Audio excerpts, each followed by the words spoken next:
महला तीजा। माया ममता मोहनी जिन विण दांता जग खाया।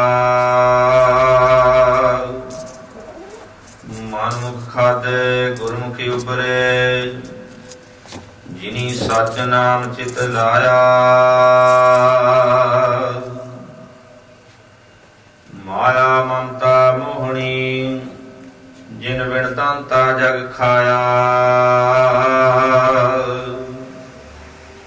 मनमुख खादे गुरमुखी उबरे जिनी सच नाम चित लाया। बिन नावै जग कमला फिरै गुरमुख नदरी आया।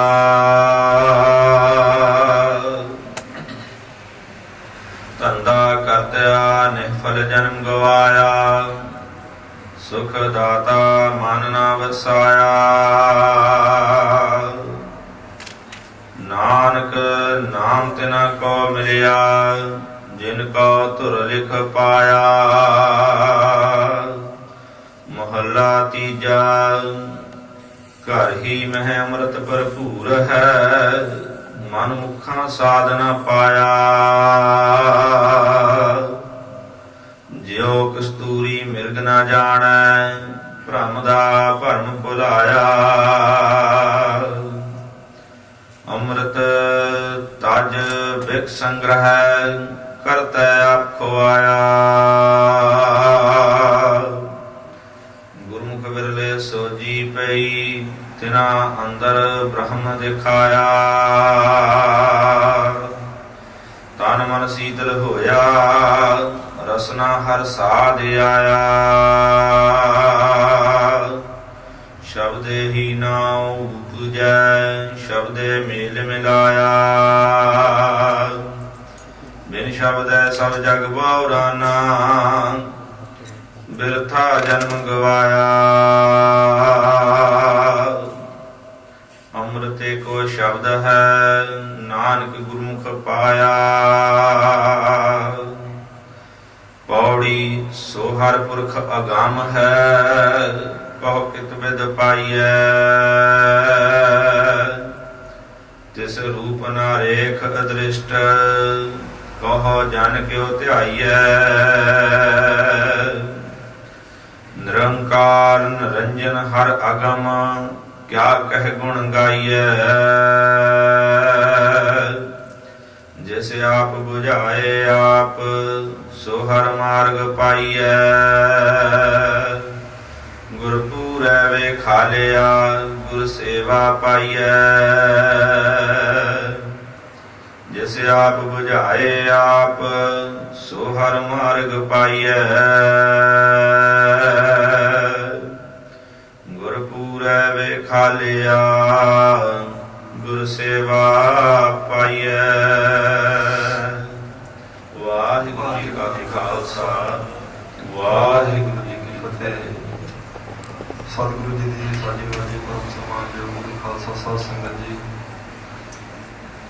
धन गुरु नानक देव जी महाराज उन्होंने दसे स्वरूप दसा ही पातशाहियों के आत्म जो स्वरूप सतगुरु श्री गुरु ग्रंथ साहब महाराज जी की अपार कृपा हुई है। अमृत वेले सतगुरु सच्चे पातशाह जी के दरबार सजे महाराज जी की पवित्र हजूरी में हर जस होया। गुरु सवारियों की रस भुनी रसना तो आसा जी की वार के कीर्तन आप जी ने समृत शब्दों के सरवण किए हम लाभ प्राप्त किया है। अमृत वेले हुक्मनामे की बख्शिश महाराज सच्चे पातशाह जी ने की है। गुरु घर की मर्यादा अनुसार आओ जिन्ना समा है सतगुरु सच्चे पातशाह जी के प्राप्त हुए असी मुखवाक की विचार सरवण करके लाभ प्राप्त करिए जी। सतनाम श्री वाहिगुरु साहिब जीओ। श्लोक महला तीजा। धन गुरु अमरदास महाराज सच्चे पातशाह जी कृपा करते हैं। माया ममता मोहनी जिन विण दांता जग खाया। गुरु अमरदास महाराज सच्चे पातशाह जी ने साध संगत जी माया का स्वरूप जो दुख रूप है उसका कथन इस हुक्मनामे में किया है। माया ममता मोहनी जिन विण दंता जग खाया। कहते माया का स्वरूप जो साध संगत जी मन को मोह लैन वाला है। माया की ममता लगभग हरेक जीव के हिरदे में होंगी है। ਪਰ ਮਾਇਆ ਸਾਧ ਸੰਗਤ ਜੀ ਅਸਲ ਵਿੱਚ ਹੈ ਕਹਿੰਦੇ ਦੁੱਖ ਰੂਪ, ਜਿਹਨੇ ਬਿਨਾਂ ਦੰਦਾਂ ਤੋਂ ਸਾਰੇ ਸੰਸਾਰ ਨੂੰ ਖਾ ਲਿਆ। ਆਮ ਤੌਰ ਤੇ ਦੰਦਾਂ ਨਾਲ ਹੀ ਸਾਧ ਸੰਗਤ ਜੀ ਵਸਤੂ ਖਾਧੀ ਜਾਂਦੀ ਹੈ, ਪਰ ਕਹਿੰਦੇ ਮਾਇਆ ਪਤਾ ਵੀ ਨਹੀਂ ਲੱਗਣ ਦਿੰਦੀ ਤੇ ਸਾਰੇ ਸੰਸਾਰ ਨੂੰ ਸਾਧ ਸੰਗਤ ਜੀ ਕਾਮ, ਕ੍ਰੋਧ, ਲੋਭ, ਮੋਹ ਆਦਿਕ ਦੰਦਾਂ ਨਾਲ ਖਾ ਲੈਂਦੀ ਹੈ। ਧੰਨ ਗੁਰੂ ਅਮਰਦਾਸ ਮਹਾਰਾਜ ਸੱਚੇ ਪਾਤਸ਼ਾਹ ਜੀ ਦੇ ਕੋਲ ਇੱਕ ਵਾਰੀ ਬਾਬਾ ਮੋਹਰੀ ਜੀ ਨੇ ਬੇਨਤੀ ਕੀਤੀ, ਮਹਾਰਾਜ ਸੱਚੇ ਪਾਤਸ਼ਾਹ ਜੀ ਲੱਖ ਟਕਾ ਇਕੱਠਾ ਨਹੀਂ ਕਦੇ ਵੇਖਿਆ, ਕਿਰਪਾ ਕਰੋ ਉਹ ਵੀ ਵਿਖਾ ਲਓ। ਤੇ ਇੱਕ ਦਿਨ ਬਹੁਤ ਸਾਰੀ ਸੰਗਤ ਆਈ ਸਾਧ ਸੰਗਤ ਜੀ ਤੇ ਮਹਾਰਾਜ ਜੀ ਦੇ ਚਰਨਾਂ ਵਿੱਚ ਬਹੁਤ ਸਾਰੀ ਦਰਸ਼ਨੀ ਭੇਟਾ ਮਾਇਆ ਹੋਈ। ਗਰਮੀਆਂ ਦੇ ਦਿਨ ਸਨ। ਮਹਾਰਾਜ ਜੀ ਨੇ ਸਾਧ ਸੰਗਤ ਜੀ ਭਾਈ ਬੱਲੂ ਜੀ ਨੂੰ ਭੇਜਿਆ, ਆਖਿਆ ਜਾਓ ਬਾਬੇ ਮੋਹਰੀ ਨੂੰ ਬੁਲਾ ਕੇ ਲਿਆਓ।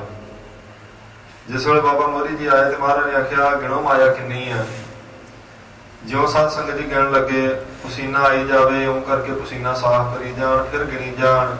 ਸਿੱਕੇ ਸੀ, ਸਿੱਕਿਆਂ ਦੀ ਗਿਣਦਿਆਂ ਸਾਧ ਸੰਗਤ ਜੀ ਕਾਲਖ ਲੱਥ ਕੇ ਹੱਥਾਂ ਨੂੰ ਲੱਗ ਗਈ, ਚਿਹਰੇ ਨੂੰ ਵੀ ਲੱਗ ਗਈ, ਕੱਪੜਿਆਂ ਨੂੰ ਲੱਗ ਗਈ। ਤੇ ਜਿਸ ਵੇਲੇ ਮਾਇਆ ਗਿਣ ਲਈ ਸਾਰੀ ਤੇ ਮਹਾਰਾਜ ਨੇ ਆਖਿਆ ਵੀ ਤੁਸੀਂ ਕਹਿੰਦੇ ਸੋ ਲੱਖ ਟਕਾ ਇਕੱਠਾ ਕਦੇ ਨਹੀਂ ਵੇਖਿਆ, ਅਜੇ ਲੱਖ ਟਕਾ ਤਾਂ ਨਹੀਂ ਆਇਆ, ਥੋੜੀ ਆਈ ਹੈ ਤੇ ਤੁਸੀਂ ਆਪਣਾ ਹੱਥ ਕੱਪੜੇ ਸਾਰੇ ਕਾਲੇ ਕਰ ਲਏ ਆ। ਲੱਖ ਟਕਾ ਹੋਵੇ ਇਹਦੇ ਵਿੱਚ ਧਿਆਨ ਟਿਕਿਆ ਫਿਰ ਕੀ ਬਣੇਗਾ। ਬਾਬੇ ਮੋਹਰੀ ਨੂੰ ਸਾਧ ਸੰਗਤ ਦੀ ਸਮਝ ਚ ਆ ਗਈ ਗੱਲ ਵੀ ਮਹਾਰਾਜ ਜੀ ਨੇ ਇਹ ਵਚਨ ਕਿਉਂ ਕੀਤਾ। ਹਜ਼ੂਰ ਨੇ ਆਖਿਆ ਇਹ ਲੱਖ ਟਕੇ 'ਚ ਧਿਆਨ ਨਾ ਰੱਖ, ਪਰਮੇਸ਼ਰ ਨੂੰ ਚੇਤੇ ਕਰਨ 'ਚ ਧਿਆਨ ਰੱਖ, ਕਿਉਂਕਿ ਬਿਰਤੀ ਸੁਰਤੀ ਕਰਕੇ ਸਾਧ ਸੰਗਤ ਜੀ ਜਦੋਂ ਬੰਦਾ ਮਾਇਆ ਵਿੱਚ ਤਦਾਕਾਰ ਹੋ ਜੇ ਫਿਰ ਮਾਇਆ ਬਿਨਾਂ ਦੰਦਾਂ ਤੋਂ ਖਾ ਲੈਂਦੀ ਆ। ਉਵੇਂ ਮਾਇਆ ਦੇ ਤਿੰਨ ਸਰੂਪ ਵਿਦਵਾਨਾਂ ਨੇ ਕਥਨ ਕੀਤੇ, ਜੜ, ਚੇਤਨ ਤੇ ਅਗਿਆਨ ਰੂਪ। ਜੜ ਮਾਇਆ ਤੇ ਸਾਧ ਸੰਗਤ ਦੀ ਚੱਲ ਸੰਪਤੀ ਸਾਰੀ ਆਉਂਦੀ, ਧਨ ਦੌਲਤ, ਹੀਰੇ ਜਵਾਹਰਾਤ, ਜ਼ਮੀਨ ਜਾਇਦਾਦ। ਚੇਤਨ ਮਾਇਆ ਚ ਆਉਂਦੇ ਪਸ਼ੂ ਪੰਛੀ, ਹਾਥੀ, ਘੋੜੇ। ਇਸਤਰੀ ਵਾਸਤੇ ਮਰਦ ਤੇ ਮਰਦ ਵਾਸਤੇ ਇਸਤਰੀ। ਤੇ ਅਗਿਆਨ ਮਾਇਆ ਤੇ ਸਾਧ ਸੰਗਤ ਜੀ ਆਉਂਦਾ ਹੰਤਾ, ਮਮਤਾ। ਇਹ ਮਾਇਆ ਦੇ ਕਈ ਸਰੂਪ ਨੇ। ਕਿਸੇ ਵੀ ਰੂਪ ਵਿੱਚ ਸਾਧ ਸੰਗਤ ਜੀ ਮਾਇਆ ਜਦੋਂ ਵਿਆਪਦੀ ਬੰਦੇ ਨੂੰ ਤੇ ਬਿਨਾਂ ਦੰਦਾਂ ਤੋਂ ਖਾਵੇਗੀ, ਇਸ ਕਰਕੇ ਆਖਿਆ ਮਾਇਆ ਦੁੱਖ ਰੂਪ ਹੈ। ਸੋ ਉਵੇਂ ਮਾਇਆ ਸਾਧ ਸੰਗਤ ਜੀ ਮਹਾਰਾਜ ਜੀ ਨੇ ਮਾਇਆ ਦੀ ਧਰਮ ਦੀ ਕਿਰਤ ਵਿੱਚੋਂ ਪ੍ਰਾਪਤੀ ਦੀ ਕਦੀ ਸਾਧ ਸੰਗਤ ਜੀ ਮਨਾਹੀ ਨਹੀਂ ਕੀਤੀ। ਗੁਰੂ ਨਾਨਕ ਦੇਵ ਮਹਾਰਾਜ ਜੀ ਦਾ ਦਰ ਹੈ ਜਿਸ ਵਿੱਚ ਸਾਧ ਸੰਗਤ ਜੀ ਧਰਮ ਦੀ ਕਿਰਤ ਕਰਦਾ, ਨਾਮ ਜਪਣ ਦਾ, ਵੰਡ ਕੇ ਛਕਣ ਦਾ ਉਪਦੇਸ਼ ਦਿੱਤਾ ਵੀ ਤੂੰ ਧਰਮ ਦੀ ਕਿਰਤ ਕਰ, ਉਸ ਕਿਰਤ ਵਿੱਚੋਂ ਜਿੰਨੀ ਪ੍ਰਾਪਤ ਹੁੰਦੀ ਹੈ ਉਹਦੇ ਨਾਲ ਤੂੰ ਸੰਤੁਸ਼ਟ ਰਹਿ। ਪਰ ਜੇ ਮਾਇਆ ਸਾਧ ਸੰਗਤ ਜੀ ਬੰਦਾ ਇਕੱਠੀ ਕਰਨ ਵਾਲੇ ਪਾਸੇ ਲੱਗ ਜਾਵੇ ਤੇ ਹਜ਼ੂਰ ਨੇ ਆਖਿਆ ਪਾਪਾਂ ਬਾਝੋਂ ਹੋਵੇ ਨਾ ਹੀ ਮੋਇਆ ਸਾਥ ਨਾ ਜਾਈ। ਕਹਿੰਦੇ ਬਿਨਾਂ ਪਾਪ ਕੀਤੇ ਤਾਂ ਢੇਰ ਨਹੀਂ ਇਹਦੇ ਲੱਗਣੇ। ਧਰਮ ਦੀ ਕਿਰਤ ਵਿੱਚ ਉਹਦੇ ਗੁਜ਼ਾਰਾ ਪ੍ਰਸ਼ਾਦਾ ਚੱਲ ਸਕਦਾ ਹੈ। ਧਰਮ ਦੀ ਕਿਰਤ ਦੀ ਮਨਾਹੀ ਨਹੀਂ, ਕਿਰਤ ਕਰਦਿਆਂ ਜਿੰਨੀ ਆਵੇ ਜਥਾ ਲਾਭ ਤਥਾ ਸੰਤੁਸ਼ਟ ਆਖਿਆ। ਪਰ ਕਹਿੰਦੇ ਪਾਪ ਕਰਕੇ ਇਕੱਠੀ ਕਰੇਗਾ ਫਿਰ ਵੇਖ ਨਹੀਂ ਖਾਧਾ ਜਾਵੇਗਾ, ਪਤਾ ਵੀ ਨਾ ਲੱਗੇਗਾ ਮਾਇਆ ਨੇ ਕਿਹੜੇ ਵੇਲੇ ਖਾ ਲਿਆ। ਇਸ ਕਰਕੇ ਮਾਇਆ ਨੂੰ ਦੁੱਖ ਰੂਪ ਸਾਧ ਸੰਗਤ ਜੀ ਕਥਨ ਕੀਤਾ। ਕਿਸੇ ਵਿਦਵਾਨ ਨੇ ਲਿਖਿਆ, ਕਹਿੰਦੇ ਨੇ ਜੋ ਅਨਹੋਣੀ ਬਾਤ ਕੋ ਹੋਤੀ ਕਰ ਦਿਖਲਾਏ, ਅਰ ਹੋਤੀ ਬਾਤ ਕਾ ਤਾ ਲੋਪ ਕਰਾਏ, ਤਾ ਕਾ ਲੋਪ ਕਰਾਏ, ਜਹ ਮਾਇਆ ਕਾ ਰੂਪ ਝੂਠ ਕੋ ਸਾਚ ਦਿਖਾਏ, ਸਾਚ ਕੋ ਝੂਠ ਸਰੂਪ। ਕਹਿੰਦੇ ਝੂਠ ਨੂੰ ਸੱਚ ਤੇ ਸੱਚ ਨੂੰ ਝੂਠ ਕਰਦੇ ਹੋਏ ਅਣਹੋਣੀ ਨੂੰ ਹੋਣੀ ਕਰੇ ਤੇ ਹੋਣੀ ਨੂੰ ਅਣਹੋਣੀ ਕਰਦੇ, ਉਹਨੂੰ ਕਹਿੰਦੇ ਮਾਇਆ। ਇਸ ਕਰਕੇ ਮਾਇਆ ਮਹਾਰਾਜ ਸੱਚੇ ਪਾਤਸ਼ਾਹ ਜੀ ਨੇ ਦੁੱਖ ਰੂਪ ਕਥਨ ਕੀਤੀ ਹੈ ਜੀ। ਮਨਮੁਖ ਖਾਦੇ ਗੁਰਮੁਖੀ ਉਬਰੇ, ਜਿਨੀ ਸੱਚ ਨਾਮ ਚਿਤ ਲਾਇਆ। ਮਨਮੁਖ ਜਿਹੜੇ ਸਾਧ ਸੰਗਤ ਜੀ ਮਨ ਦੀ ਮਰਜ਼ੀ ਕਰਨ ਵਾਲੇ ਕਹਿੰਦੇ ਨੇ ਉਹ ਖਾਦੇ ਗਏ ਆ, ਬਿਨਾਂ ਦੰਦਾਂ ਤੋਂ ਮਾਇਆ ਨੇ ਖਾ ਲਿਆ ਨਾ ਸੰਸਾਰ। ਪਰ ਕੁਝ ਬਚ ਵੀ ਗਏ ਆ। ਬਚੇ ਕੌਣ? ਗੁਰਮੁਖ ਉਬਰੇ, ਜਿਹੜੇ ਗੁਰਮੁਖ ਸਨ, ਜਿਹਨਾਂ ਗੁਰੂ ਦਾ ਆਸਰਾ ਲੈ ਲਿਆ, ਉਹ ਸਾਧ ਸੰਗਤ ਜੀ ਦੀ ਮਾਰ ਤੋਂ ਬਚ ਗਏ। ਜਿਹੜੇ ਮਨਮੁਖ ਸਨ ਉਹਨਾਂ ਨੂੰ ਨਹੀਂ ਇਹਨੇ ਛੱਡਿਆ। ਮਨਮੁਖ ਖਾਦੇ ਗੁਰਮੁਖ ਉਬਰੇ, ਜਿਹਨੇ ਸੱਚ ਨਾਮ ਚਿੱਤ ਲਾਇਆ, ਜਿਨ੍ਹਾਂ ਨੇ ਸੱਚ ਨਾਲ ਆਪਣੇ ਚਿੱਤ ਦੀ ਬਿਰਤੀ ਜੋੜੀ। ਸਾਧ ਸੰਗਤ ਜੀ ਉਹਨਾਂ ਨੂੰ ਗੁਰੂ ਨੇ ਕਿਰਪਾ ਕਰਕੇ ਇਸ ਮਾਇਆ ਰੂਪ ਸੰਸਾਰ ਵਿੱਚ ਰਹਿੰਦਿਆਂ ਹੋਇਆ ਹੱਥ ਦੇ ਕੇ ਬਚਾ ਲਿਆ ਹੈ ਜੀ। ਬਿਨ ਨਾਵੇ ਜਗ ਕਮਲਾ ਫਿਰੈ, ਗੁਰਮੁਖ ਨਦਰੀ ਆਇਆ। ਸੰਸਾਰ ਨਾਮ ਤੋਂ ਬਿਨਾਂ ਹੋਣ ਕਰਕੇ ਸਾਧ ਸੰਗਤ ਜੀ ਕਮਲਿਆਂ ਦੀ ਨਿਆਈ ਤੁਰਿਆ ਫਿਰਦਾ। ਜਿਨ੍ਹਾਂ ਦੇ ਪੱਲੇ ਨਾਮ ਹੈ ਸਾਧ ਸੰਗਤ ਜੀ ਉਹਨਾਂ ਨੂੰ ਅਸਲ ਵਿੱਚ ਸਿਆਣਾ ਆਖਿਆ, ਤੇ ਜਿਹੜਾ ਨਾਮ ਨਹੀਂ ਜਪਣ ਵਾਲਾ ਉਹਨੂੰ ਗੁਰਮਤਿ ਵਿੱਚ ਕਮਲਾ ਆਖਿਆ। ਗੁਰਮੁਖਾਂ ਨੇ ਇਸ ਗੱਲ ਨੂੰ ਅੱਖੀ ਵੇਖ ਲਿਆ ਵੀ ਨਾਮ ਪੱਲੇ ਨਾ ਹੋਣ ਕਰਕੇ ਸਾਧ ਸੰਗਤ ਜੀ ਬੌਰਾ ਹੋਇਆ ਫਿਰਦਾ ਸਾਰਾ ਸੰਸਾਰ। ਹਜ਼ੂਰ ਦੇ ਵਚਨ ਨੇ ਚਤਰ ਸਿਆਣਾ ਸੁਗੜ ਸੋਏ ਜਿਨ ਤਜਿਆ ਅਭਿਮਾਨ। ਅਸਲ ਵਿੱਚ ਸਿਆਣਾ ਚਤਰ ਸਾਧ ਸੰਗਤ ਜੀ ਸੋਝੀਵਾਨ ਗਿਆਨਵਾਨ ਉਹ ਹੀ ਹੈ ਜਿਹਨੇ ਹੰਕਾਰ ਛੱਡ ਦਿੱਤਾ। ਜਿਸ ਬੰਦੇ ਦੇ ਹੰਕਾਰ ਪੱਲੇ ਆ ਉਹ ਭਾਵੇਂ ਸਾਧ ਸੰਗਤ ਜੀ ਵੈਲ ਕੁਆਲੀਫਾਈਡ ਵੀ ਆ, ਮਹਾਰਾਜ ਨੇ ਉਹਨੂੰ ਸਾਧ ਸੰਗਤ ਜੀ ਸਿਆਣਾ ਨਹੀਂ ਆਖਿਆ। ਆਪਾਂ ਸਿਆਣਾ ਉਹਨੂੰ ਕਹਿੰਦੇ ਜਿਹੜਾ ਚੰਗਾ ਪੜ੍ਹਿਆ ਲਿਖਿਆ, ਜਿਹੜਾ ਐਜੂਕੇਟਡ ਬੰਦਾ ਆਪਾਂ ਕਹਿੰਦੇ ਜੀ ਸਿਆਣਾ। ਆਮ ਤੌਰ ਤੇ ਅਨਐਜੂਕੇਟਡ ਨੂੰ ਕਹਿੰਦੇ ਇਹ ਮੂਰਖ ਆ, ਪਰ ਮਹਾਰਾਜ ਨੇ ਉਹਨੂੰ ਮੂਰਖ ਨਹੀਂ ਆਖਿਆ ਜਿਹੜਾ ਪੜ੍ਹਿਆ ਨਹੀਂ। ਹਜ਼ੂਰ ਨੇ ਆਖਿਆ ਪੜ੍ਹਿਆ ਮੂਰਖ ਆਖੀਏ ਜਿਸ ਲੱਭ ਲੂਭ ਅਹੰਕਾਰਾ। ਭਾਵੇਂ ਪੜ੍ਹਿਆ ਵੀ ਹੈ ਜਿਹਨੂੰ ਲੱਭ ਤੇ ਲੋਭ ਤੇ ਹੰਕਾਰ ਆ ਸਾਧ ਸੰਗਤ ਜੀ, ਉਹ ਮੂਰਖ ਆ। ਜਿਹਨੇ ਲੱਭ ਨਹੀਂ ਛੱਡਿਆ, ਲੋਭ ਨਹੀਂ ਤਿਆਗਿਆ, ਹੰਕਾਰ ਨਹੀਂ ਛੱਡ ਸਕਿਆ, ਭਾਵੇਂ ਦੁਨੀਆ ਦੀ ਵਿਦਿਆ ਦੇ ਕੋਲ ਆ, ਗੁਰਮੁਖ ਅਨੁਸਾਰ ਮਹਾਰਾਜ ਨੇ ਉਹਨੂੰ ਮੂਰਖ ਹੀ ਆਖਿਆ। ਤੇ ਮੂਰਖ ਕਿਉਂ ਆ? ਨਾਮ ਨਾ ਪੱਲੇ ਹੋਣ ਕਰਕੇ। ਨਾਮ ਜਿਨ੍ਹਾਂ ਦੇ ਪੱਲੇ ਸਾਧ ਸੰਗਤ ਜੀ ਅਸਲ ਵਿੱਚ ਕਹਿੰਦੇ ਨੇ ਉਹ ਸਿਆਣੇ ਆ। ਮੂਰਖਾਂ ਸਿਰ ਮੂਰਖ ਹੈ ਜੇ ਮੰਨੇ ਨਾ ਹੀ ਨਾਮ। ਗੁਰੂ ਸਾਹਿਬ ਤਾਂ ਕਹਿੰਦੇ ਅਸਲ ਵਿੱਚ ਮੂਰਖ ਉਹ ਆ ਜਿਹੜਾ ਨਾਮ ਤੋਂ ਟੁੱਟ ਚੁੱਕਾ ਹੈ, ਤੇ ਨਾਮ ਪੱਲੇ ਨਾ ਹੋਣ ਕਰਕੇ ਹੀ ਸੰਸਾਰ ਮੂਰਖਾਂ ਤੇ ਕਮਲਿਆਂ ਦੀ ਤਰ੍ਹਾਂ ਤੁਰਿਆ ਫਿਰਦਾ। ਕਹਿੰਦੇ ਗੁਰਮੁਖਾਂ ਨੇ ਅੱਖੀਂ ਇਹ ਦੇਖਿਆ ਹੈ ਵਰਤਾਰਾ ਵਰਤਦਾ। ਧੰਦਾ ਕਰਤਿਆ ਨਿਫਲ ਜਨਮ ਗਵਾਇਆ, ਸੁਖ ਦਾਤਾ ਮਨ ਨਾ ਵਸਾਇਆ। ਧੰਦਾ ਕਰਦਿਆਂ ਕਹਿੰਦੇ ਸਾਰਾ ਜਨਮ ਨਿਰਭਰ ਹੀ ਗਵਾ ਲਿਆ, ਤੇ ਸੁਖ ਦੇਣ ਵਾਲੇ ਦਾਤੇ ਨੂੰ ਆਪਣੇ ਮਨ 'ਚ ਨਹੀਂ ਵਸਾਇਆ। ਜੈਸੇ ਮਾਇਆ ਅੰਤ ਅੰਦਿਆਵਤ ਬਿਹਾਰ ਜਾਏ, ਅੰਤ ਕਾਲ ਕੈਸੇ ਹਰ ਨਾਮ ਨੇ ਬੁਲਾਈਏ। ਭਾਈ ਗੁਰਦਾਸ ਜੀ ਨੇ ਬਚਨ ਕੀਤੇ, ਕਹਿੰਦੇ ਜਿਸ ਬੰਦੇ ਦੀ ਸਾਰੀ ਉਮਰ ਸਾਧ ਸੰਗਤ ਜੀ ਧੰਦਿਆਂ 'ਚ ਫਸੇ ਦੀ ਨਿਕਲ ਜਾਵੇ, ਉਹਦੀ ਲਿਵ ਅਖੀਰਲੇ ਸਮੇਂ ਤੇ ਆਣ ਕੇ ਵੀ ਪ੍ਰਮਾਤਮਾ ਨਾਲ ਨਹੀਂ ਲੱਗ ਸਕਦੀ। ਪ੍ਰਮਾਤਮਾ ਨਾਲ ਲਿਵ ਲਾਉਣ ਵਾਸਤੇ ਕਹਿੰਦੇ ਨੇ ਅੱਗੋਂ ਪਿੱਛੋਂ ਵੀ ਯਤਨ ਕਰਦੇ ਰਹਿਣਾ ਚਾਹੀਦਾ, ਤਾਂ ਕਿਤੇ ਜਾ ਕੇ ਸੁਰਤੀ ਬਿਰਤੀ ਦੀ ਗੁਰੂ ਦੀ ਵਡਿਆਈ ਵੱਸਦੀ ਹੈ। ਤੇ ਜੇ ਧੰਦਿਆਂ ਵਿੱਚ ਸਾਰੀ ਉਮਰ ਬਤੀਤ ਕਰ ਦਿੱਤੇ, ਕਹਿੰਦੇ ਨੇ ਸੁੱਖਾਂ ਦਾ ਦਾਤਾ ਫਿਰ ਮਨ 'ਚ ਕਿਹੜੇ ਵੇਲੇ ਵਸਾਉਣਾ? ਮਨ 'ਚ ਤਾਂ ਧੰਦੇ ਹੀ ਨਾ ਨਿਕਲੇ। ਜਿਵੇਂ ਬਾਬਾ ਸੇਵਾ ਸਿੰਘ ਜੀ ਨੇ ਸਾਧ ਸੰਗਤ ਜੀ ਦੱਸਿਆ, ਕਿਸੇ ਦੁਕਾਨਦਾਰ ਦਾ ਜੀਵਨ ਬਈ ਸਾਰਾ ਦਿਨ ਸਾਧ ਸੰਗਤ ਜੀ ਸਵੇਰੇ ਅੰਮ੍ਰਿਤ ਵੇਲੇ ਤੋਂ ਲੈ ਕੇ ਰਾਤ ਸ਼ਾਮ ਦੇ 9 ਵਜੇ ਤੱਕ ਦੁਕਾਨ ਤੇ ਰਹਿਣਾ, ਸਬਦੇ ਪੱਤੇ ਤੋਲੀ ਜਾਣੇ, ਲੱਦੀ ਜਾਣੇ। ਤੇ ਅਖੀਰ ਸਾਧ ਸੰਗਤ ਜੀ ਬਿਮਾਰ ਹੋ ਗਿਆ। ਉਹ ਕਹਿੰਦੇ ਅਸੀਂ ਗਏ ਦੁਕਾਨ ਉੱਤੇ, ਉਹਦਾ ਬੇਟਾ ਸੀ ਬੈਠਾ ਵੇਖ ਕੇ ਪੁੱਛਿਆ ਵੀ ਤੁਹਾਡਾ ਪਿਤਾ ਨਹੀਂ ਆਇਆ? ਕਹਿੰਦੇ ਜੀ ਪਿਤਾ ਜੀ ਤਾਂ ਠੀਕ ਨਹੀਂ ਹੈਗੇ। ਪੁੱਛਿਆ ਕੀ ਗੱਲ ਹੈ? ਕਹਿੰਦੇ ਬਿਮਾਰੀ ਆ ਉਹਨਾਂ ਨੂੰ ਨੀਂਦ ਵਿੱਚ ਰੌਲਾ ਪਾਉਣ ਦੀ। ਕਹਿੰਦੇ ਅਸੀਂ ਪੁੱਛਿਆ ਵੀ ਕੀ ਕਹਿੰਦਾ ਨੀਂਦ ਵਿੱਚ? ਕਹਿੰਦੇ ਨੀਂਦ ਵਿੱਚ ਬਸ ਜੋ ਦਿਨੇ ਕਹਿੰਦਾ ਸਾਰਾ ਦਿਨ ਉਹ ਸੁੱਤਾ ਪਿਆ ਆਖੀ ਜਾਂਦਾ, ਉਹ ਬਨਾਰਸੀ ਗੱਡੇ ਲਾਦੇ, ਉਹ ਧਰਮਿਆਂ ਪੈਸੇ ਲੈ ਕੇ ਗੱਲੇ 'ਚ ਪਾ, ਉਹ ਸਰਦਾਰ ਜੀ ਨੂੰ ਦਾਲ ਕੱਢ ਕੇ ਬਾਹਰ ਰੱਖਦੇ, ਉਹ ਹਲਦੀ ਇੱਧਰ ਕਰਦੇ, ਉਹ ਮਸਾਲਾ ਉੱਧਰ। ਕਹਿੰਦੇ ਸਾਰੀ ਰਾਤ ਇਹੀ ਰੌਲਾ ਪਾਉਂਦਾ ਰਹਿੰਦਾ। ਤੇ ਹੁਣ ਕਹਿੰਦੇ ਪਰਿਵਾਰ ਨੂੰ ਵੀ ਨਹੀਂ ਸੀ ਸੌਣ ਦਿੰਦਾ, ਇਸ ਕਰਕੇ ਹੁਣ ਉਹਨਾਂ ਦਾ ਇਲਾਜ ਚੱਲਦਾ ਤੇ ਨੀਂਦ ਡਾਕਟਰ ਉਹਨਾਂ ਨੂੰ ਨੀਂਦ ਦਾ ਇੰਜੈਕਸ਼ਨ ਦੇ ਦਿੰਦਾ, ਜਿਸ ਕਰਕੇ ਉਹ ਸੁੱਤੇ ਰਹਿੰਦੇ ਆ ਬੇਹੋਸ਼ੀ ਜਿਹੀ ਵਿੱਚ। ਤੇ ਮਹਾਂਪੁਰਸ਼ਾਂ ਉਹ ਪ੍ਰਮਾਣ ਵਜੋਂ ਸਾਧ ਸੰਗਤ ਜੀ ਦੱਸਿਆ ਬਚਨ। ਉਹ ਕਹਿੰਦੇ ਨੇ ਸਾਰਾ ਦਿਨ ਤੇ ਉਹਦਾ ਧੰਦਿਆਂ 'ਚ ਨਿਕਲ ਜਾਂਦਾ, ਸਵੇਰ ਤੋਂ ਸ਼ਾਮ ਤੱਕ। ਤੇ ਫਿਰ ਸੁੱਤੇ ਪਏ ਨੇ ਵੀ ਸਾਧ ਸੰਗਤ ਜੀ ਧੰਦਿਆਂ ਦੇ ਵਾਲੇ ਹੀ ਬਚਨ ਬੋਲਣੇ ਆ।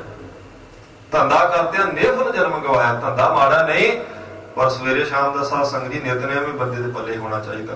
ਕਲਗੀਧਰ ਪਾਤਸ਼ਾਹ ਜੀ ਨੇ ਨਿਤਨੇਮ ਸਵੇਰ ਸ਼ਾਮ ਦਾ ਤਾਂ ਹੀ ਦਿੱਤਾ ਵੀ ਦਿਨੇ ਧਰਮ ਦੀ ਕਿਰਤ ਕਰੇ, ਸਵੇਰ ਅੰਮ੍ਰਿਤ ਵੇਲੇ ਉੱਠ ਕੇ ਰੱਬ ਨੂੰ ਚੇਤੇ ਕਰੇ, ਕੁਝ ਨਾ ਕੁਝ ਤੈਨੂੰ ਜ਼ਰੂਰ ਚੇਤੇ ਆਵੇ ਪ੍ਰਮਾਤਮਾ।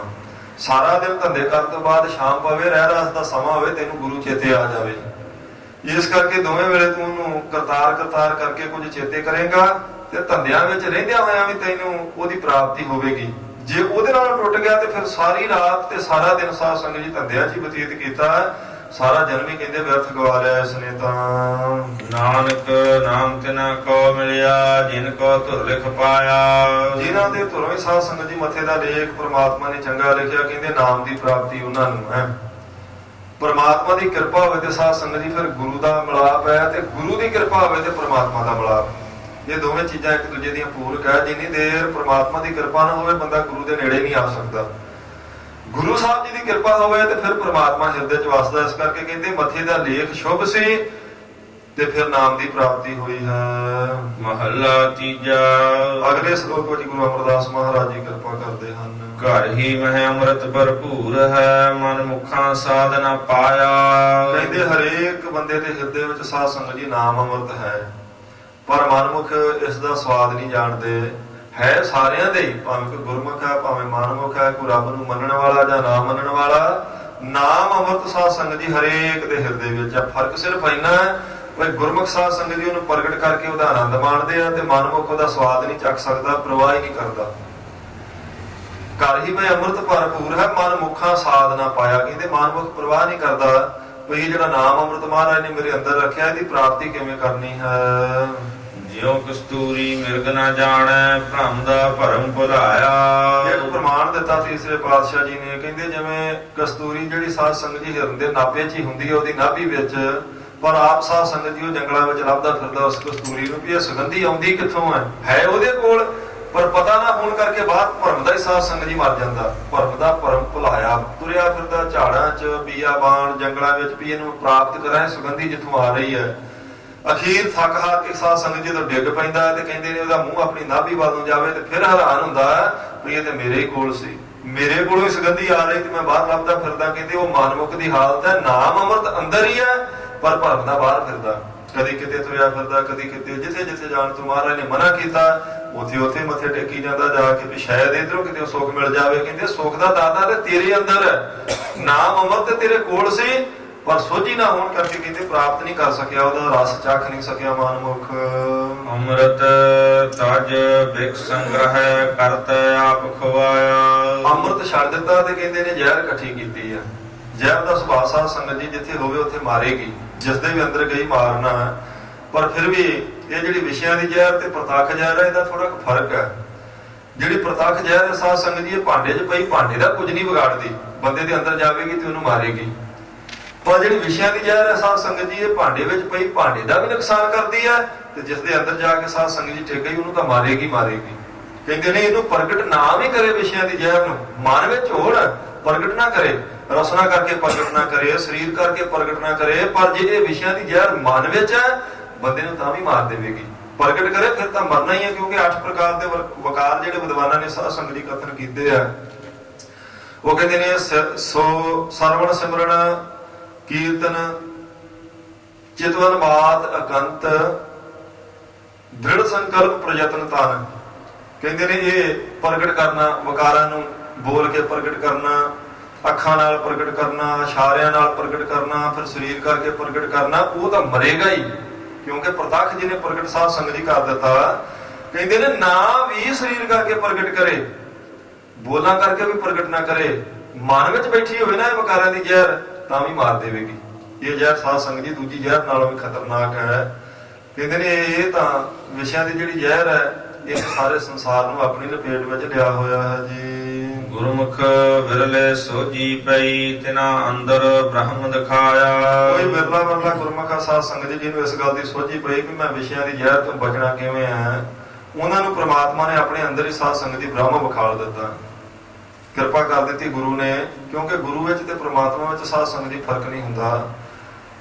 ਪਾਰ ਬ੍ਰਹਮ ਗੁਰ ਰਹਿਆ ਸਮਾਏ, ਪਰਮੇਸ਼ਰ ਦਾ ਸਰਗੁਣ ਸਰੂਪ ਗੁਰੂ ਹੈ। ਨਿਰਗੁਣ ਰੂਪ ਵਿੱਚ ਹਿਰਦੇ ਵਿੱਚ ਜਿਹੜਾ ਸਾਧ ਸੰਗਤ ਜੀ ਉਹ ਟਿਕਾਣਾ ਕਰੀ ਬੈਠਾ, ਉਹਨੂੰ ਅਨੁਭਵ ਵਿੱਚ ਲਿਆਉਣਾ, ਉਹਨੂੰ ਸਾਖਸ਼ਾਤ ਹਿਰਦੇ 'ਚ ਪ੍ਰਗਟ ਕਰਨਾ, ਇਹ ਗੁਰੂ ਦੀ ਕਿਰਪਾ ਨਾਲ ਹੀ ਹੋ ਸਕਦਾ। ਤੇ ਗੁਰਮੁਖਾਂ ਤੇ ਕਹਿੰਦੇ ਕਿਰਪਾ ਹੋਈ, ਉਹਨਾਂ ਆਪਣੇ ਹਿਰਦੇ ਵਿੱਚ ਪ੍ਰਮਾਤਮਾ ਦੇ ਰਸ ਨੂੰ ਚੱਖਿਆ, ਅਭੇਦਤਾ ਦੇ ਸਰੂਪ ਨੂੰ ਮਾਣਿਆ ਹੈ ਜੀ। ਤਨ ਮਨ ਸੀਤਲ ਹੋਇਆ ਰਸਨਾ ਹਰ ਸਾਧ ਆਇਆ।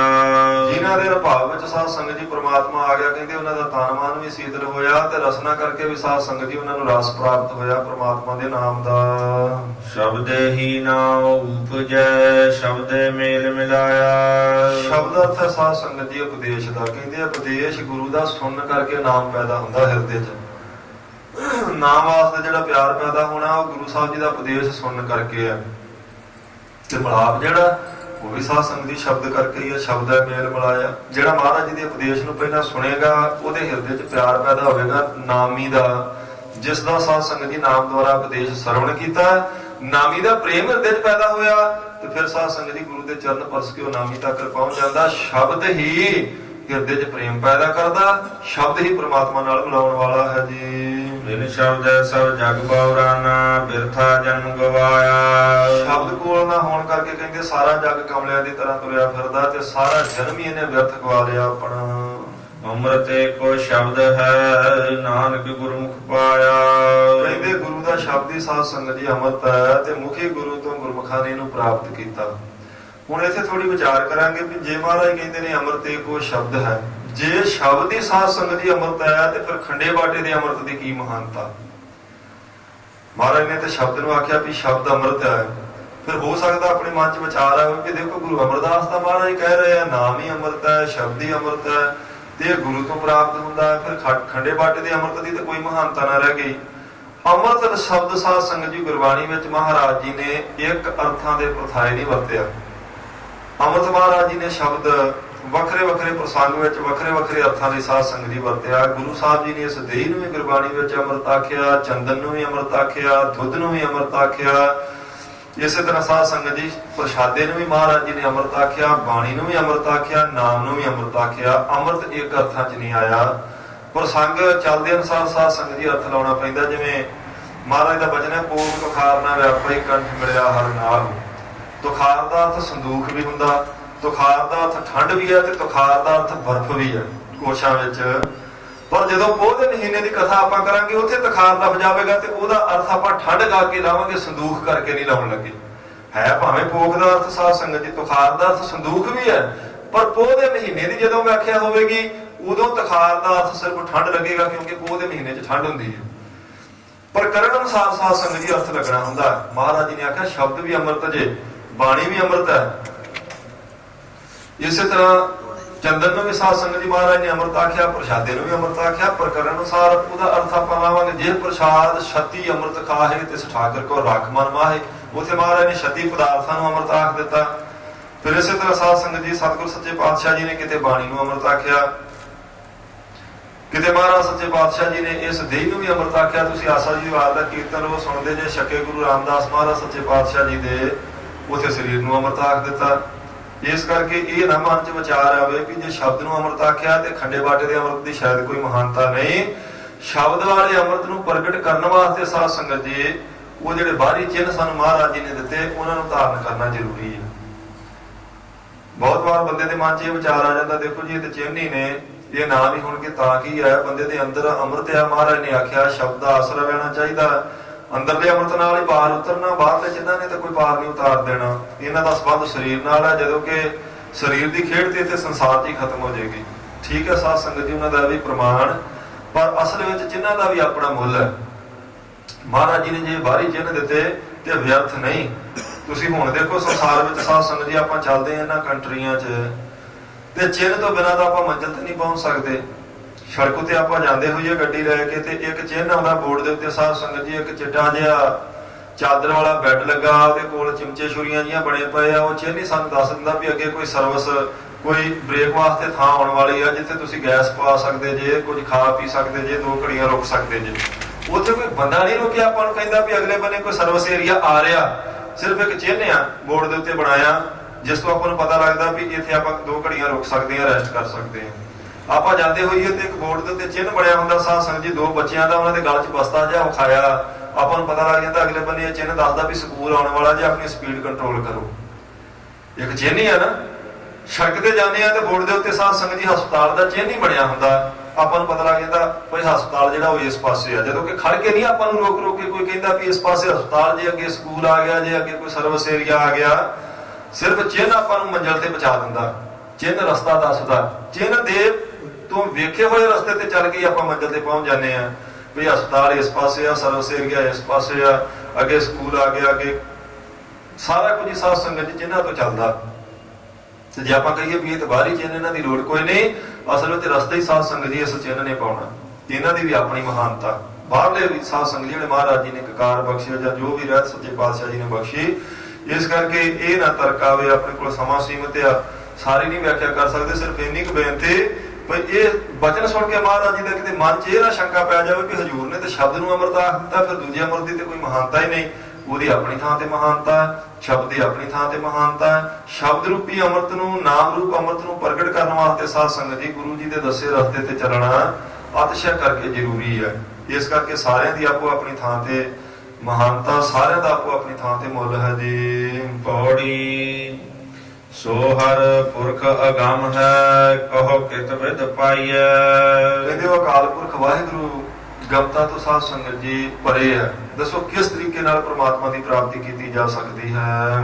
ਤਿਸ ਰੂਪ ਨਾ ਰੇਖ ਦ੍ਰਿਸ਼ਟ, ਕਹੋ ਜਾਣ ਕਿਉ ਧਿਆਈਐ। ਉਸ ਪ੍ਰਮਾਤਮਾ ਦਾ ਕਹਿੰਦੇ ਕੋਈ ਰੂਪ ਨਹੀਂ, ਕੋਈ ਚਿਹਨ ਚੱਕਰ ਨਹੀਂ, ਕੋਈ ਸਾਧ ਸੰਗਤ ਜੀ ਰੇਖ ਨਹੀਂ ਉਹਦੀ। ਕਹਿੰਦੇ ਨੇ ਫਿਰ ਦੱਸੋ ਕਿਵੇਂ ਧਿਆਈਏ ਉਹਨੂੰ। ਹੈ ਸਾਧ ਸੰਗਤ ਜੀ ਬੜਾ ਕਠਿਨ ਕੰਮ ਵੀ ਜਿਹੜਾ ਦਿਸੇ ਹੀ ਨਾ ਉਹਨੂੰ ਧਿਆਉਣਾ। ਕੋਈ ਚੀਜ਼ ਆਪਾਂ ਨੂੰ ਅੱਖਾਂ ਨਾਲ ਪਹਿਲਾਂ ਦਿਸੇ ਤੇ ਫਿਰ ਉਹ ਮਨ ਦਾ ਫੁਰਨਾ ਬਣਦਾ ਵੀ ਇਹਨੂੰ ਪ੍ਰਾਪਤ ਕਰਕੇ ਦੇਖ ਕੇ। ਪਰਮਾਤਮਾ ਦੀ ਪ੍ਰਾਪਤੀ ਵਾਸਤੇ ਕਿਵੇਂ ਬੰਦਾ ਕਦਮ ਚੁੱਕੇ ਜਦੋਂ ਕਿ ਪਰਮਾਤਮਾ ਦਿਸਿਆ ਹੀ ਕਦੇ ਨਹੀਂ। ਪਹਿਲਾਂ ਵਸਤੂ ਦਿਸਦੀ ਹੈ, ਉਹਦਾ ਮਨ 'ਚ ਸਾਧ ਸੰਗਤ ਜੀ ਫਿਰ ਪ੍ਰਭਾਵ ਪੈਂਦਾ ਤੇ ਫਿਰ ਬੰਦਾ ਕਹਿੰਦਾ ਇਹ ਵਸਤੂ ਮੈਂ ਆਪਣੇ ਘਰ ਨੂੰ ਲੈ ਕੇ ਆਵਾਂ। ਦੇਖ ਕੇ ਪ੍ਰਭਾਵਿਤ ਹੁੰਦਾ ਹੈ। ਇੱਧਰ ਸਾਧ ਸੰਗਤ ਜੀ ਬਿਲਕੁਲ ਹੀ ਉਲਟਾ ਕੰਮ ਹੈ ਵੀ ਪਹਿਲਾਂ ਤੈਨੂੰ ਤੁਰਨਾ ਪੈਣਾ ਪ੍ਰਾਪਤੀ ਦੇ ਰਸਤੇ ਤੇ ਬਾਅਦ ਵਿੱਚ ਪਰਮਾਤਮਾ ਪ੍ਰਾਪਤ ਹੋਵੇਗਾ। ਕਹਿੰਦੇ ਦਿਸਦਾ ਤਾਂ ਹੈ ਨਹੀਂ, ਦੱਸੋ ਉਹਨੂੰ ਫਿਰ ਕਿਵੇਂ ਪ੍ਰਾਪਤ ਕਰ ਸਕਦੇ ਹਾਂ ਅਸੀਂ। ਨਿਰੰਕਾਰ ਨਿਰੰਜਨ ਹਰਿ ਅਗਮ ਕਿਆ ਕਹਿ ਗੁਣ ਕਹਿੰਦੇ ਗਾਈਐ। ਫਿਰ ਉਹ ਨਿਰੰਕਾਰ ਹੈ, ਫਿਰ ਨਿਰੰਜਨ ਹੈ, ਮਾਇਆ ਦੀ ਕਾਲਖ ਤੋਂ ਪਰੇ, ਅਗਮ ਮਨ ਦੀ ਤੇ ਬੁੱਧੀ ਦੀ ਪਕੜ ਤੋਂ ਪਰੇ ਹੈ। ਦੱਸੋ ਕਿਹੜੀ ਵਿਧੀ ਨਾਲ ਉਸ ਦੀ ਪ੍ਰਾਪਤੀ ਹੋ ਸਕਦੀ ਹੈ ਪ੍ਰਮਾਤਮਾ ਦੀ? ਜਿਸ ਆਪ 부ਝਾਏ ਆਪ ਸੋ ਹਰ ਮਾਰਗ ਪਾਈਐ। ਫਿਰ ਇਹ ਸਿਧਾਂਤ ਦੱਸ ਦਿੱਤਾ। ਪਹਿਲਾਂ ਪ੍ਰਸ਼ਨ ਕੀਤਾ ਸੀ ਤਿੰਨਾਂ ਪੰਕਤੀਆਂ 'ਚ ਵੀ ਪ੍ਰਮਾਤਮਾ ਦਿਸਦਾ ਨਹੀਂ, ਉਹਦਾ ਕੋਈ ਸਰੂਪ ਨਹੀਂ, ਬਿਨਾਂ ਦੇਖੇ ਤੋਂ ਆਸਾ ਕਿਵੇਂ ਸਾਧ ਸੰਗਤ ਜੀ ਪੈਦਾ ਹੋਵੇ ਉਹਦੀ ਪ੍ਰਾਪਤੀ ਦੀ? ਕਬੀਰ ਸਾਹਿਬ ਕਹਿੰਦੇ ਨੇ ਬਿਨ ਦੇਖੇ ਉਪਜੇ ਨਹੀਂ ਆਸਾ। ਬਿਨਾਂ ਦੇਖੇ ਤੋਂ ਤੇ ਆਸ ਹੀ ਨਹੀਂ ਮਨ 'ਚ ਪੈਦਾ ਹੁੰਦੀ। ਹੁਣ ਪ੍ਰਮਾਤਮਾ ਦਿਸਦਾ ਨਹੀਂ ਤੇ ਕਿਵੇਂ ਆਸ ਲਾ ਕੇ ਤੁਰ ਪਈਏ ਵੀ ਉਹ ਮਿਲ ਪਵੇਗਾ ਜਾਂ ਹੈ? ਹੁਣ ਗੁਰੂ ਸਾਹਿਬ ਜੀ ਦੱਸ ਦਿੱਤਾ, ਕਹਿੰਦੇ ਨੇ ਭਾਈ ਗੁਰੂ ਦੇ ਬਚਨ ਤੇ ਯਕੀਨ ਕਰਕੇ ਤੁਰ। ਮਹਾਰਾਜ ਦੇ ਬਚਨ ਤੇ ਯਕੀਨ ਕਰੇਗਾ ਨਾ ਤੇ ਫਿਰ ਜ਼ਰੂਰ ਤੈਨੂੰ ਪ੍ਰਮਾਤਮਾ ਦੀ ਪ੍ਰਾਪਤੀ ਹੋਵੇਗੀ। ਗੁਰਪੂਰੈ ਵੇਖਾਲਿਆ ਗੁਰ ਸੇਵਾ ਪਾਈਐ। ਸ਼ਬਦ ਦੀ ਸਮਾਪਤੀ ਤੇ ਮਹਾਰਾਜ ਨੇ ਕਿਰਪਾ ਕੀਤੀ। ਕਹਿੰਦੇ ਗੁਰਪੂਰੈ ਵੇਖਾਲਿਆ। ਉੱਪਰ ਆਖ ਦਿੱਤਾ ਨਾ ਅਦ੍ਰਿਸ਼ਟ, ਦਿਸਣ ਵਾਲਾ ਨਹੀਂ, ਪਰ ਕਹਿੰਦੇ ਜਦੋਂ ਗੁਰੂ ਦੇ ਚਰਨੀ ਆਣ ਪਵੇਗਾ ਤੇ ਉਹ ਨਾ ਦਿਸਣ ਵਾਲੇ ਨੂੰ ਵੀ ਦਿਖਾ ਦੇਵੇਗਾ। ਗੁਰਪੂਰਾ ਦੇਖਾਲਿਆ। ਕਹਿੰਦੇ ਗੁਰੂ ਕਿਰਪਾ ਕਰਕੇ ਸਾਧ ਸੰਗਤ ਜੀ ਉਹਨੂੰ ਦਿਖਾ ਸਕਦਾ, ਕਿਉਂਕਿ ਪੂਰੇ ਗੁਰੂ ਵਿੱਚ ਸਮਰੱਥਾ। ਉਵੇਂ ਪ੍ਰਮਾਤਮਾ ਭਾਵੇਂ ਦਿਸਣ ਵਿੱਚ ਨਹੀਂ ਆਉਂਦਾ, ਤੂੰ ਮਹਾਰਾਜ ਦੇ ਚਰਨ ਪਰਸ ਨਾ ਦਿਸਣ ਵਾਲੇ ਨੂੰ ਵੀ ਦਿਖਾ ਦੇਵੇਗਾ। ਤੇ ਗੁਰੂ ਦੀ ਸੇਵਾ ਕਰਨ ਕਰਕੇ ਪ੍ਰਮਾਤਮਾ ਦੀ ਪ੍ਰਾਪਤੀ ਹੈ। ਜਿਵੇਂ ਆਪਾਂ ਸ਼ੀਸ਼ੇ ਸਾਹਮਣੇ ਜਾਂਦੇ ਸਾਧ ਸੰਗਤ ਜੀ ਤੇ ਉਹ ਚੀਜ਼ ਦੇਖਣ ਲਈ ਜਾਂਦੇ ਆ ਜਿਹੜੀ ਸਿੱਧੀ ਨਹੀਂ ਸਾਨੂੰ ਦਿਸ ਸਕਦੀ। ਅੱਖਾਂ ਨਾਲ ਸਾਰਾ ਸੰਸਾਰ ਦੇਖਦੇ ਆ ਪਰ ਆਪਣਾ ਮੂੰਹ ਨਹੀਂ ਅੱਖਾਂ ਦੇਖ ਸਕਦੀਆਂ। ਨਾ ਦਿਸਣ ਵਾਲੇ ਮੂੰਹ ਨੂੰ ਦੇਖਣ ਵਾਸਤੇ ਸ਼ੀਸ਼ੇ ਦਾ ਆਸਰਾ ਲੈਂਦਾ ਵੀ ਸ਼ੀਸ਼ੇ ਦੇ ਸਾਹਮਣੇ ਜਾਵਾਂਗੇ ਤੇ ਸਾਨੂੰ ਆਪਣੀਆਂ ਅੱਖਾਂ ਦਿਸ ਪੈਣਗੀਆਂ। ਉਵੇਂ ਅੱਖਾਂ ਨਾਲ ਬਾਕੀ ਸਾਰਾ ਕੁਝ ਦੇਖ ਲੈਂਦੇ ਆ, ਆਪਣੇ ਆਪ ਨੂੰ ਨਹੀਂ ਦੇਖ ਸਕਦੇ। ਅੱਖਾਂ ਆਪਣੇ ਆਪ ਨੂੰ ਨਹੀਂ ਦੇਖ ਸਕਦੀਆਂ। ਸ਼ੀਸ਼ੇ ਸਾਹਮਣੇ ਜਾਵਾਂਗੇ ਤੇ ਦਿਸਦਾ ਨਾ। ਕਿਉਂ ਕਹਿੰਦੇ ਨੇ ਪ੍ਰਮਾਤਮਾ ਉਵੇਂ ਨਹੀਂ ਦਿਸਦਾ ਆਪਣੇ ਆਪ। ਗੁਰੂ ਦਾ ਆਸਰਾ ਲਵੇਗਾ ਤੇ ਨਾ ਦਿਸਣ ਵਾਲੇ ਨੂੰ ਦਿਖਾ ਦੇਵੇਗਾ। ਗੁਰੂ ਸ਼ੀਸ਼ੇ ਦੀ ਨਿਆਈ ਹੈ। ਸੋ ਗੁਰੂ ਦੀ ਪ੍ਰਾਪਤੀ ਪ੍ਰਮਾਤਮਾ ਦੀ ਪ੍ਰਾਪਤੀ ਮਹਾਰਾਜ ਸੱਚੇ ਪਾਤਸ਼ਾਹ ਜੀ ਦੀ ਕਿਰਪਾ ਤੋਂ ਸਾਧ ਸੰਗਤ ਜੀ ਹੋਣੀ। ਇਸ ਕਰਕੇ ਕਹਿੰਦੇ ਗੁਰੂ ਦੀ ਸੇਵਾ ਕਰ, ਉਹਦੀ ਕਿਰਪਾ ਪ੍ਰਾਪਤ ਕਰੇ ਤੇ ਪ੍ਰਮਾਤਮਾ ਦੀ ਪ੍ਰਾਪਤੀ ਤੈਨੂੰ ਹੋਵੇਗੀ। ਇਹ ਸਾਧ ਸੰਗਤ ਜੀ ਮਹਾਰਾਜ ਜੀ ਨੇ ਕਿਰਪਾ ਕੀਤੀ, ਅੰਮ੍ਰਿਤ ਵੇਲੇ ਹੁਕਮਨਾਮੇ ਦੀ ਬਖਸ਼ਿਸ਼ ਕੀਤੀ ਸੀ। ਵਿਚਾਰ ਕਰਦੇ ਆ ਬਹੁਤ ਸਾਰੀਆਂ ਭੁੱਲਾਂ ਹੁੰਦੀਆਂ ਹੋਈਆਂ, ਭੁੱਲਾਂ ਚੁੱਕਣ ਦੀ ਸੰਗਤ ਖਿਮਾ ਬਖਸ਼ੇ ਜੀ। ਵਾਹਿਗੁਰੂ ਜੀ ਕਾ ਖਾਲਸਾ।